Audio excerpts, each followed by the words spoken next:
Here's my shameless book plug, but it has a reason here. To talk in 10 minutes about the failures of conservatives to provide economic security to middle-class families is a very tall order indeed. Not only is it true that the litany of abuses, as we've learned, could stretch for hours, but it's also the case that as an academic, I probably don't have the greatest record in terms of being brief. You know, the joke about academics is they can speak for 2 minutes and 2 hours and say exactly the same thing. I heard a version of that from John DiIulio, who said that academics can speak for 2 minutes and 2 hours and say the same thing, and politicians can speak for 2 minutes and 2 hours and say nothing. I'll try to at least say something in the next 10 minutes. I'm actually reminded of the first evaluation I received as a young professor, and thankfully I've actually moved past that associate professorship recently, and thanks.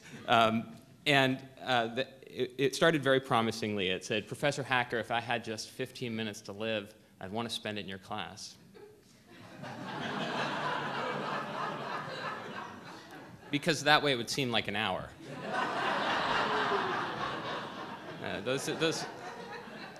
Okay, so I'm going to do something a little strange here, besides tell a joke. I'm going to talk about the success of conservatives. Because, in fact, as we've learned, conservatives have been amazingly successful in reframing debates, recasting institutions, and changing the very structure of our economy in a way that has massively increased inequality and insecurity. Indeed, wherever you come down on the exact role of public policies in bringing about the era that we've been talking about, it's notable how little our government, our leaders in the corporate sector and in government have done to deal with the growing inequality and insecurity that Americans face. And that is quite a tremendous achievement for the conservative movement. It's a success of a very high order in achieving their core goals. Unfortunately, it's a success that has meant failure for millions of Americans. With a rhetoric that's oriented around the freedom to choose, what conservatives have brought about is a world in which more and more Americans are free to lose. There are families like the Dorsets, whom the New York Times described in a 2005 profile. This is a typical middle-class family. Arnold Dorset is an air conditioner repairman. He makes $70,000 a year. He's also working 90 hours a week. And he's working 90 hours a week because his son, Zachary, has a rare immune system disorder that's wrecking the family finances. They run up $30,000 in credit card bills, they can't make their car or their mortgage payments, and in the end, they're forced to file for bankruptcy. In 2005, they become one of 2 million American households that file for bankruptcy.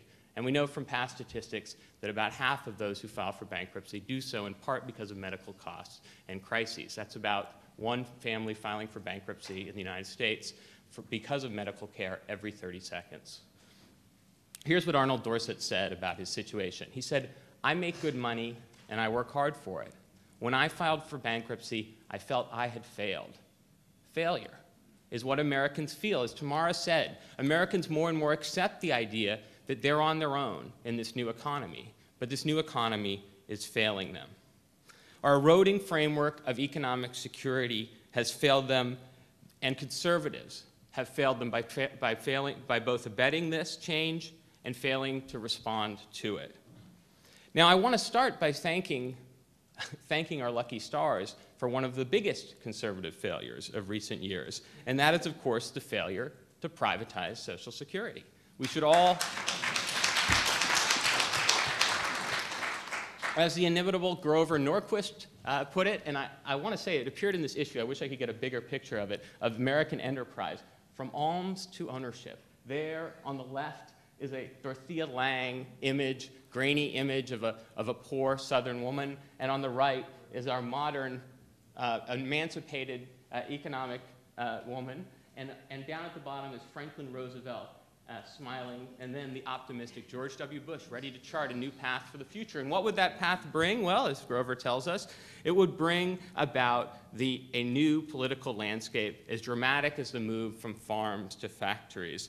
Thankfully, on this issue, as on so many other issues, Norquist turned out to be wrong. It turned out that the nightmare was not one that was felt by the intelligent left, but one that was experienced by the intelligent right. People recoiled at the president's proposal for Social Security privatization to the point where opponents of the plan were encouraging the president to go out and talk about it some more.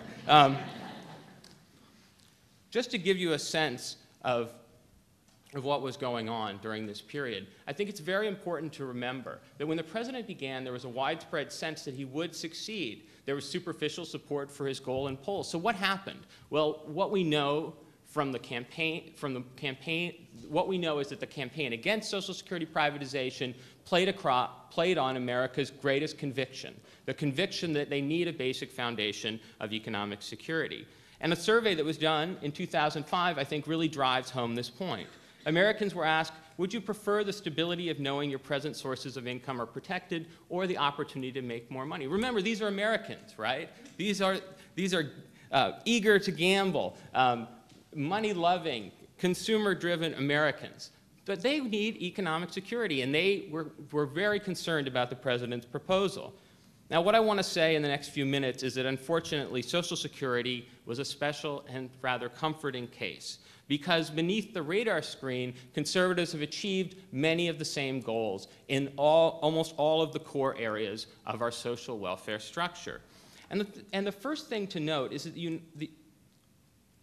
and let me just also point out really quickly that behind this reluctance to take on more risk in Social Security was a very, very deep anxiety about the fact that Americans felt that they were taking on more risk already. This is from a poll that was actually done by MetLife immediately during the November 2006 campaign. It's a nationally representative survey. Americans overwhelmingly, except for those at the very top of the income ladder, as you might expect, believe that they are being forced to take on more and more risk without adequate reward. But what I was just about to say is that conservatives have been able to transform our social welfare structure in a fundamental way beneath the radar screen, despite the fact that Social Security privatization and other big assaults on our social programs have often been beaten back. And the reason that they've been able to do so is contained in these two slides. In this first slide, the United States, which is appropriately enough on the far right of the figure, spends, as you can see, we see that the United States spends much less as a share of its economy on social welfare benefits, including health care benefits, pensions, and unemployment benefits. And this is the standard view we have of the American social welfare safety net. But if you change the picture just a little, as I do here, you'll see that what's really distinctive about the United States is that it has a much larger share of social welfare spending that comes through the private sector, namely in the form of employer-provided health insurance and pensions. We essentially allow employers to be our unique mini welfare states. They're the first line of defense for millions of workers buffeted by the winds of economic change. What has happened to these and of course, employers don't do this out of the goodness of their own heart. We subsidize them to the tune of around $360 billion a year, or more than is spent on Medicare through our tax code. So what's happened to these mini welfare states? The answer is they are disappearing. Employer-provided health insurance is dramatically less common than it was a generation ago, declining by about 15 percentage points since the late 1970s. Pension plans are about 5 points less likely to be received by workers. But that's really not the big story. As most of you know, the big story in pensions is a dramatic move away from traditional defined benefit guaranteed pension plans, often encouraged by employers, to so-called defined contribution plans. And if we look at the picture, I'm just going to skip forward here. If we look at the picture through that lens, we see that what's really happened is we've lost the true pension plans in our economy, the guaranteed ones, and in their place are risky 401k retirement savings accounts. Now, you might say, well, do we really have evidence that these defined contribution plans put people at risk? Well, I think we do. Enron would be one piece of evidence, WorldCom another. But let's look at systematic evidence. The Boston College's retirement risk Center has recently estimated that over this period, where the stock market dramatically expanded in value and 401k plans took the place of defined benefit pensions, the proportion of Americans who are likely to retire with an adequate retirement income has grown by about 12 percentage points. And this is really an understatement. I think Tamara's point is a fundamental one. You really have to look at generational change. Today's Gen Xers, people our age, are, according to these estimates, about half of them will retire without an adequate income, assuming present trends continue. That compares with only about a third of those who are about to retire today. So we have seen a massive shift of economic risk from the broad structures of government and corporation onto the fragile balance sheets of American families. We've seen it in healthcare, we've seen it in our pension plans, we've seen it, as Tamara said, in our education system, and in particular our higher education system. We've seen it in family finances with record levels of debt, bankruptcy, home mortgage foreclosure. We've seen it in rising levels of family income instability.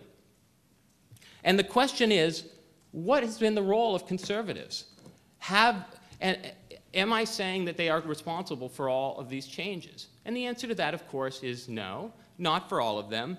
But what conservatives have done is propelled many of these changes through the creation and expansion of tax breaks for individual accounts, through the undermining of Medicare, for example, through the creation and expansion of private plans that siphon off healthy elderly Americans, through the underfunding of public programs, through the unleashing of corporate animal spirits and the deregulation that has allowed many of these changes to take place. But perhaps most important, through their studious denial that the problems exist at all. And so I think that the best way to say this is actually through an editorial cartoon. Back in the early 90s, we had a great debate about healthcare, about whether or not the decline in coverage, the fact that increasing numbers of Americans lacked health security would prompt our government to step in. And conservatives had a ready answer. The existing alternatives were much too complicated. Instead, we needed to take a bold and novel approach. So let's not forget that in failing to act and in failing to address these problems, conservatives have been abetting them. And although the ownership society may have hit a brick wall, the larger campaign of which it was part has had remarkable success. And it is time, indeed, well past time, for us to fight back.